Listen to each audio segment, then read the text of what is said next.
episode 2 of dielectric videos. Now you've probably heard me talk quite a bit about my isolation transformer, and you've probably heard me talk about why it's such a useful tool to have within your repertoire of supplies for your hobbyist or for your laboratory setup. Now, this is my homemade isolation transformer. I built this one from an old scrap transformer that I bought for just next to nothing, relatively speaking, at a surplus store. I mean, basically, it's got its fair share of issues. It's probably vintage mid-1950s. There was no real timestamp or serial number built into it, but it's based on the style of transformer. I could estimate that it was probably mid-1950s. It's a relatively old one. It's got the cloth wire in the back of it, but it did work, and that's why I bought it. You can also see one of the problems on the front. It looks like it's been plasma cut away from whatever it was originally mounted to. Now disregard these brackets because I added these, but there's this huge dent on the front, and it looks like at some point somebody dropped it and whacked the front of it pretty hard. Now, I was a little concerned that this would adversely affect its operational status or even its ability to isolate if the primary and secondary coils had shorted together. However, after doing extensive testing, I've not found any reason to believe that that's the case, and as a result, I've been using this as my primary isolation transformer for pretty much all my mains voltage experiments. So what exactly does this do? Assuming you've already checked out episode 1 of the dielectric videos series, you would know exactly what an isolation transformer does, and that is it keeps the mains voltage away from the ground potential, the potential of Earth that you're usually standing on if you're in a lab or if you're in your garage sitting on a piece of on like a concrete surface. You're going to be, to a certain extent, biased to ground voltage. So what this does is it essentially turns the mains power, which I am sourcing right now from the electropup here, and converts it into magnetic field within the core of the transformer, and then that magnetic field gets converted back into electricity on a secondary winding. Now what this does is it eliminates all electronic connection rather, between the primary and secondary, and thus between the ground-biased mains power and the output power here. Now, I'll show you that it is in fact generating the desired voltage here by this light bulb here. And the light bulb lights up, so definitely we have power. I'll show you some of the more specific characteristics of this transformer as well, though. So I'll get my multimeter out, and here it is. Let's say I have it set to 120 volts output, and I measure across here. Well, if you can see my meter here, it's showing 121 volts output, which is about what you would expect. About 120 volts, which is the nominal voltage from the power company. In this configuration, it's a 1-to-1 transformer. 120 in, 120 out. Now, if I switch this over to 240, like so, you see the 240 light comes on, but there's nothing coming out of the 120 plugs now. But if I go over to the 240 and check it there, 243 volts, you're getting power. So if I leave it, well, if I can get them in the holes, if I leave it there and switch it back to 120, you'll see also it's still not showing 240 volts because this is now showing 120.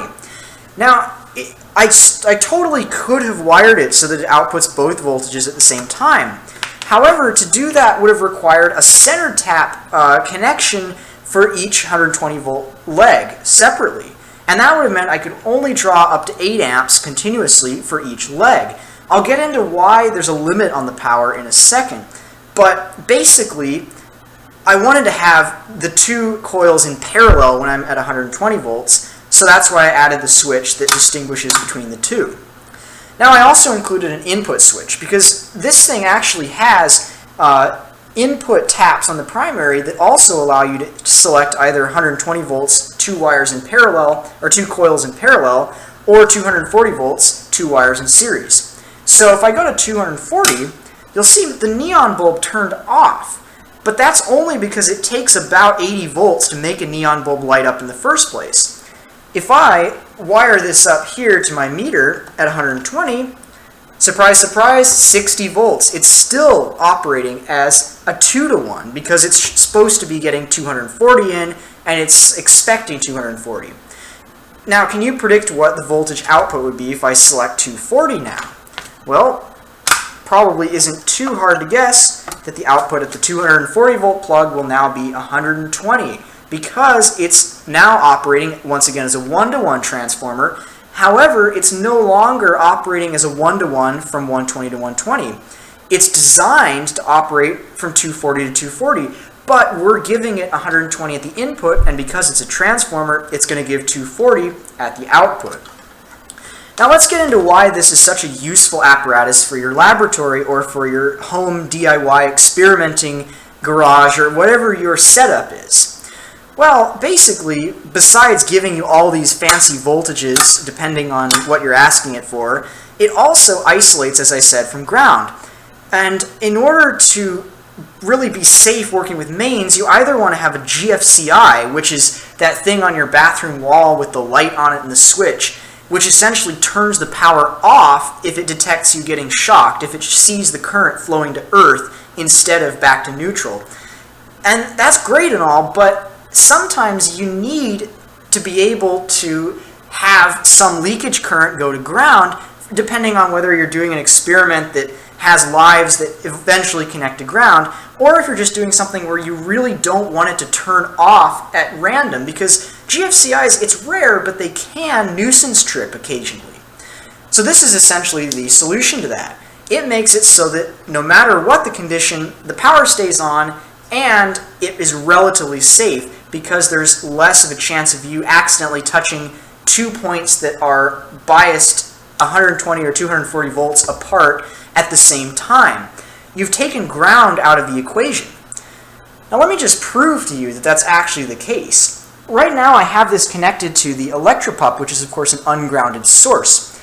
I'm going to disconnect it, so you see the light went off, and connect it to a known good ground. Well, if I can get the ground lift off. Oh, there it goes. So I'm going to connect it to this 3-prong heavy-duty extension cord instead. And you'll see it's basically going to behave the same way. The light turned on, and I'll set it to 120 for demonstration purposes. Now this part of the transformer, as you can see, is separate from this part of the transformer. These are the control switches and the outlets, and they have this piece of wood between them and the transformer. Well, that's because, on account of the big dent in the front of the transformer, I decided that it would probably be best to always earth it. That way there'd be no chance that the primary winding would accidentally touch the inside of the case and cause the case to become live. If that occurs because of this earth wire here, it will short circuit and blow its fuse. So that's just a safety precaution. But if you're using an isolation transformer, you don't always want your ground pin to be earthed. If your ground pin is earthed, and say you're using a multimeter or like a benchtop multimeter, not like this kind of multimeter, but a big multimeter, it may have its negative terminal for its test lead, which would be essentially this, connected to its chassis ground, which would then be connected to this. And if that's connected to earth, and then it's also connected to this, well then this has 120 volt potential against the power supply. You don't want that, because if you have 120 volts to the power supply and you test the power supply, pretend that this was a dead short, then you're going to get, if I can demonstrate, between, I'm not sure if that's hot or neutral, but if you connect this to this, or maybe this to this, you're going to get 120 volts. And if I can move my hand, you'll see 120 on that meter. That's not a good thing if your multimeter has your negative terminal connected to your ground, and your ground is connected to what you're measuring via the power company's transformer. It'll burn out your big multimeter, assuming it's chassis grounded to earth. So you might want to float your ground. Well, once you float your ground, now I'll do that same pin and connect it to here. You look on the meter, no voltage whatsoever. But wait, there's more to it than that.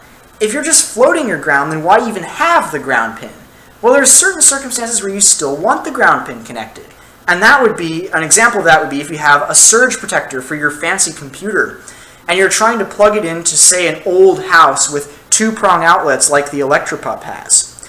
Well, if you do that, then you're putting your computer at risk because the big power strips with the surge protectors in them usually use the ground as the shunt for where they send their surge current. So if lightning were to strike the pole outside your house and say the 120 volts across here goes up to, say, 300 volts for a little bit, well, the transformer is going to happily deliver 300 volts to your output. But your surge protector is not going to be able to shunt that out if your ground is floating. So that's why I included the transformer neutral. Now, if I get a little bit closer with my camera, you'll probably be able to see, if it zooms in properly, that I have labeled these as such. I have my, there we go. So I have earth, output ground, and transformer, or earth float for output ground and transformer neutral. So if I set it to transformer neutral, not a lot has changed on the surface, but if I take my multimeter and I probe between the hot and the case, I'm going to get 120 volts. Now I have this hot biased to this case, and the case is connected to the transformer's neutral. So if I connect this across, you get 120, and if I connect this to the case, there's also 120. So, as you can infer, this might make it seemingly less safe, but keep in mind it is still isolated from earth ground. So, if I switch this back to earth, of course, this is now going to be connected to earth ground, but this won't be. And if I plug one into the hot, as we just saw, it was making 120, and the other to earth, now you see 0 volts. Now I'm going to prove to you that that's the case, because keep in mind, you really want to be able to rely on this to isolate your systems. You can damage equipment and you can be shocked if it's not working properly. So I've already verified that there's no voltage between here and here. Now, just to prove to you that that is earthed, I am going to go and switch this over to ohms, and I'm going to test. I'll see if I can put this in view of the camera. Let me pop the little stand out for you. And I'm going to test the continuity between the grounded connector of the receptacle plug and the chassis. And as you can see, it has a very low impedance path across there, less than 1/3 of an ohm. So that's right connected. And this is connected to the earth ground. I can prove that to you by probing the mains here and probing here. And if we can jiggle it enough and hopefully kind of demonstrate that.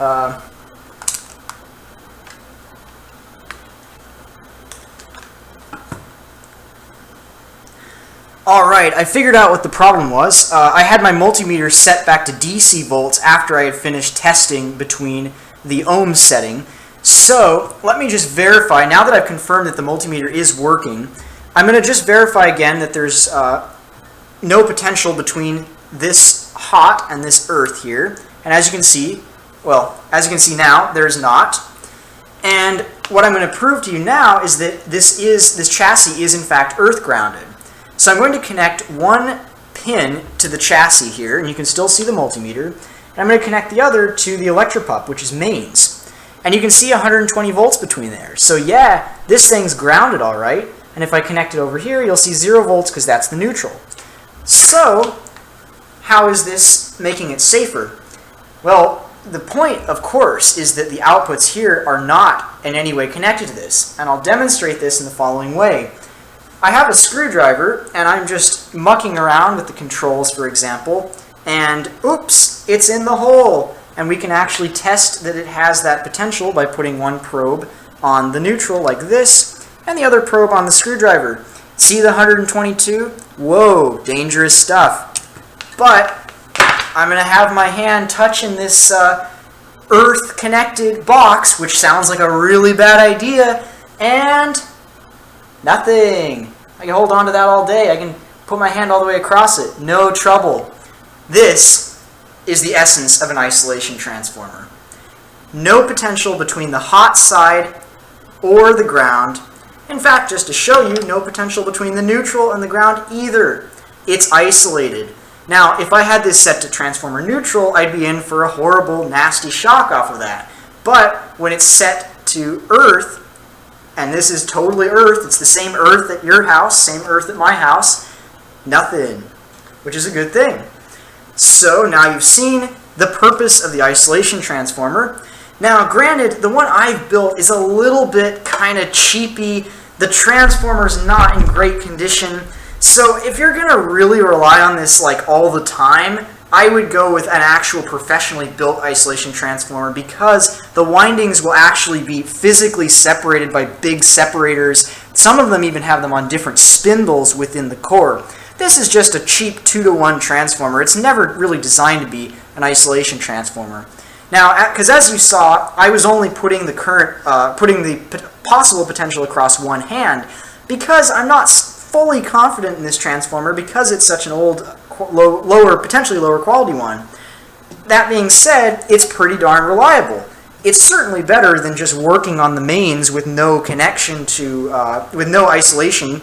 If you have a connection to ground and you touch something in there, you're going to have a bad day. So the isolation transformer is still obviously a good choice to have for your lab. Whether you build it yourself or buy one professionally built, it's up to you.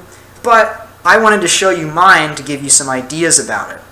Now before I leave, I'm sure all of you are probably interested in how it actually is wired. If you're bored by wiring diagrams, feel free to stop the video now. I'm just going to do another few minutes to check on, or to show you guys how the wiring diagram is for this one and how I built it. So I'll show you that in just a second. So here is my original wiring diagram that I actually drew up on the back of some random piece of paper before I even started building this transformer. So basically, here is the gist of it. I'll use that same screwdriver that I was messing around with earlier to show you. So here's the input going to the two coils on the primary side of the transformer, denoted by H1, H2, and H3, and of course H4. Now, this is where I select whether I want 240 or 120 coming in.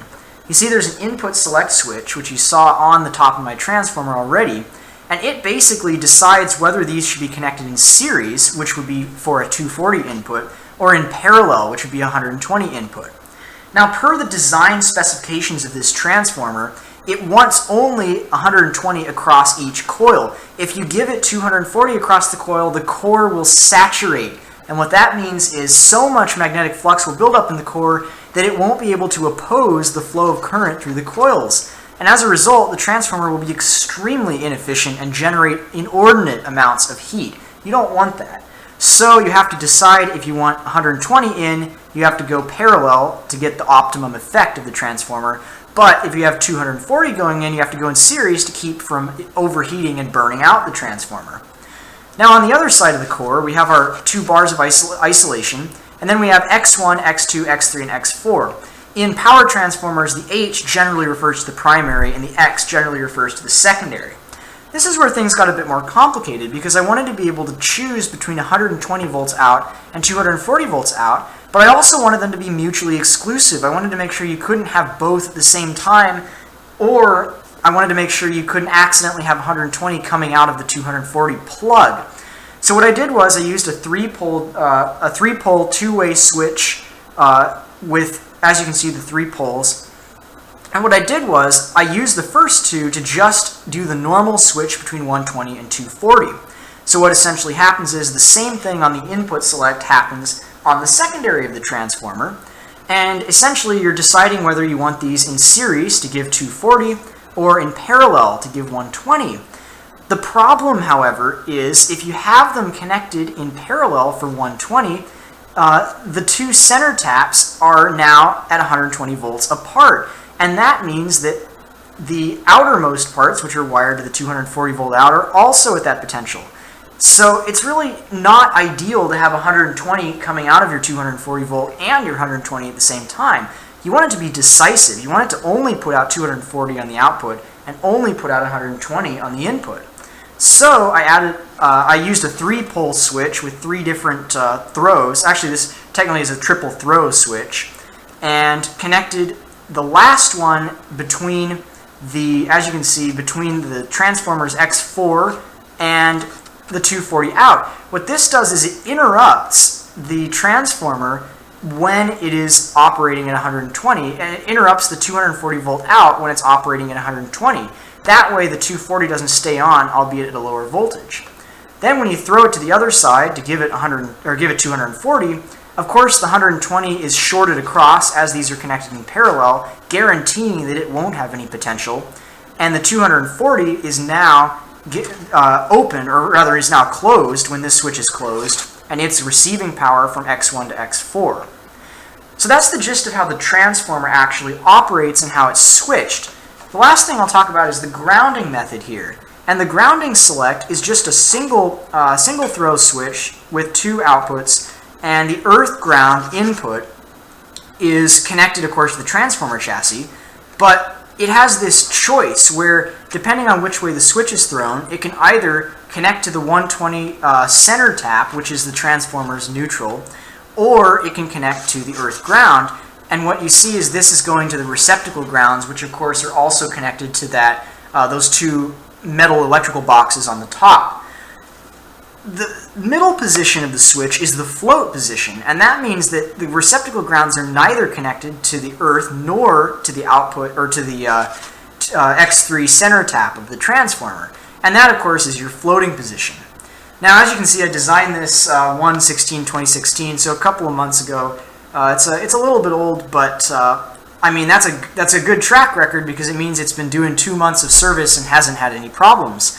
And down here, this is just me making note of the 3 cables going from the boxes down to the transformer and what each wire does. You can see I split it into 3 cables because finding a cable with 9 conductors in it is really kind of hard to do, but at your regular hardware store you can pick up a piece of 12-3 or 14-3 cable that has 3 conductors in each. So, as you can see, the 3 cables, that's just what I'm connecting it to in terms of the transformer's taps and in terms of the transformer's chassis ground. So, hopefully that was informative. Hopefully I didn't make too many errors in that. I might have made a bit of an error talking about double throw and triple throw versus double pull and triple pull. That being said, though, you get the idea. You have a transformer, or you have a switch for the transformer with 3 possible selectors and 2 options for each selector. They're all connected together as denoted by the dotted line, just like on this one, and that's how you control your output voltage. So, thank you for watching dielectric videos, and I hope you have a good one.